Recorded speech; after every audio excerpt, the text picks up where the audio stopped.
ಸಾವಿತ್ರಿ, ಬಂದಿರಿ. ಹೇಳ್ರಿ. ನಾನೊಂದ್ ಸ್ವಲ್ಪ ಜಮೀನ್ ಹತ್ರ ಹೋಗಿ ಬರ್ತೀನಿ, ಆಯ್ತಾ? ಮನೆ ಕಡೆ ಹುಷಾರು. ಹಾ ರೀ, ಆಯ್ತು. ಏನಪ್ಪ ತಿಂಡಿ ಆತಾ? ಆಯ್ತಾಯ್ತು ಕಣಪ್ಪ, ನಿಂದಾಯ್ತಾ? ಹ್ಞೂ ಆಯ್ತು ಕಣಪ್ಪ. ಸರಿ ಸರಿ, ಹಿಂಗೆ ಜಮೀನ್ ಕಡೆ ಹೊರಟಿದ್ದೆ, ಆಯ್ತು.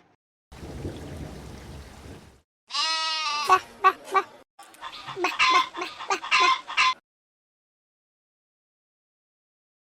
ಸಾವಿತ್ರಿ, ಬಂದಿರಿ.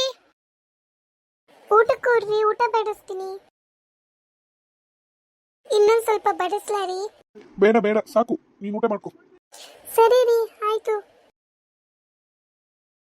ಸರಿ ಸರಿ, ನಂಗೊಂದು ಸ್ವಲ್ಪ ಹೊರಗಡೆ ಕೆಲಸ ಇದೆ, ಹೋಗಿ ಬರ್ತೀನಿ. ಸರಿ ರೀ, ಆಯ್ತು.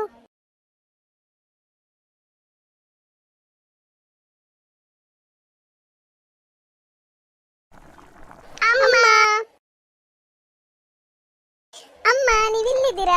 ನಾವೆಲ್ಲಾ ಕಡೆ ಹುಡುಕಿದ್ವಿ. ಬೇಗ ಕೈಕಾಲ್ ಮುಖ ತೊಳ್ಕೊಂಬನ್ರಿ ಮಕ್ಳ, ತಿನ್ನಿರಂತೆ. ಸರಿ ಅಮ್ಮ, ಆಯ್ತು. ಅಮ್ಮ ಸ್ವಲ್ಪ ಹೊತ್ತು ಆಟಾಡ್ಕೊಂಡ್ ಬರ್ತೀವಿ. ಸರಿ ಮಕ್ಳ, ಆಯ್ತು. ಸ್ವಲ್ಪ ಹೊತ್ತು ಆಟಾಡಿ ನಾನು ಬಟ್ಟೆ ಹೋಗ್ಕೊಂಬರ್ತೀನಿ. ಆಟಾಡಿ ನಾನು ಬರೋ ಅಷ್ಟ್ರಲ್ಲಿ ಕುತ್ಕೊಂಡು ಓದ್ತಾ ಇರಬೇಕು. ಓಕೆ ಅಮ್ಮ. ಈ ಕಣ್ಣ ಮುಚ್ಚಲ್ಲ ಆಟನ? ಓಕೆ. ನಾನು ಕಣ್ಣು ಮುಚ್ಕೋತೀನಿ, ನೀವೆಲ್ಲರೂ ಹೋಗಿ ಬಚ್ಚಿಟ್ಕೊಳ್ಳಿ. ಎಲ್ಲಿ ಬಚ್ಚಿಟ್ಕೊಳ್ಳೋದು? ಮನೆ ಒಳಗಡೆ ಹೋಗಿ ಬಚ್ಚಿಟ್ಕೊಳ್ಳೋಣ.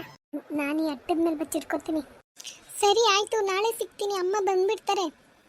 ಇನ್ನೊಂದು ಸ್ವಲ್ಪ ಹೊತ್ತು ಆಟಾಡು. ಇಲ್ಲ ಇಲ್ಲ, ಅಮ್ಮ ಹೇಳಿದ್ದಾರೆ ನಾವು ಬರೋ ಅಷ್ಟ್ರಲ್ಲಿ ಆಟಾಡಿ ಓದೋ ಕುತ್ಕೋ ಅಂತ. ನಾಳೆ ಸಿಗ್ತೀನಿ, ಬಾಯ್. ಮಕ್ಳ, ಓದ್ತಾ ಇದ್ದೀರಾ? ಹೌದಮ್ಮ.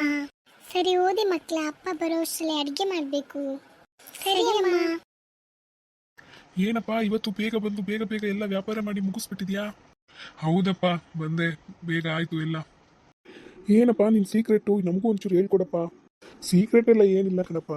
ಹೆಂಗಪ್ಪ ಮತ್ತೆ ಇಷ್ಟು ಬೇಗ ಎಲ್ಲ ವ್ಯಾಪಾರ ಮುಗಿಸಿ ಜಮೀನ್ ಕಡೆ ಹೋಗಿ ಬಂದು ಎಲ್ಲ ಕೆಲಸ ಮುಗಿಸಿ ಮನೆ ಕಡೆ ಹೊಟ್ಟಿದ್ಯಾ? ಅದಾ ದೇವರು ನನಗೆ ಒಳ್ಳೆ ಗುಣವತಿಯಾದ ಹೆಂಡತಿಯನ್ನು ಕೊಟ್ಟಿದ್ದಾರಪ್ಪ.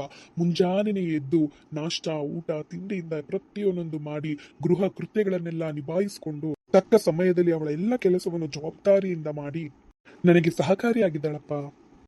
ಓ, ಆಯ್ತಾಯ್ತಾಯ್ತು, ಗೊತ್ತಾಯ್ತು ಬಿಡಪ್ಪ. ನಮ್ಮನೇನು ಇದ್ದಾಳೆ, ಎದೊಳ್ತಾಳೆ 8 ಗಂಟೆಗೆ, 10 ಗಂಟೆಗೆ ನಾಷ್ಟ ಕೊಡ್ತಾಳೆ, ಊಟಕ್ಕೆ ಹೋದ್ರೆ 3 ಗಂಟೆಗೆ ಕೊಡ್ತಾಳೆ. ಇನ್ನು ಎಲ್ಲಿಂದ ನಾನು ತಕ್ಕ ಸಮಯದಲ್ಲಿ ಎಲ್ಲ ಮಾಡೋದಕ್ಕೆ ಸಾಧ್ಯ? ಸರಿ ಸರಿ, ದೇವ್ರು ನಿನ್ನ ಆಶೀರ್ವದಿಸ್ಲಿ. ಸರಿ ಕಣಪ್ಪ, ಆಯ್ತು. ಜ್ಞಾನೋಕ್ತಿಗಳು 31 ಓದೋದಕ್ಕೆ ಹೇಳಪ್ಪ ನಿನ್ನ ನಿಂತಿಗೆ. ಸರಿ ಕಣಪ್ಪ, ಆಯ್ತು, ಸಿಗ್ತೀನಿ. ಸರಿಯಪ್ಪ, ಆಯ್ತು.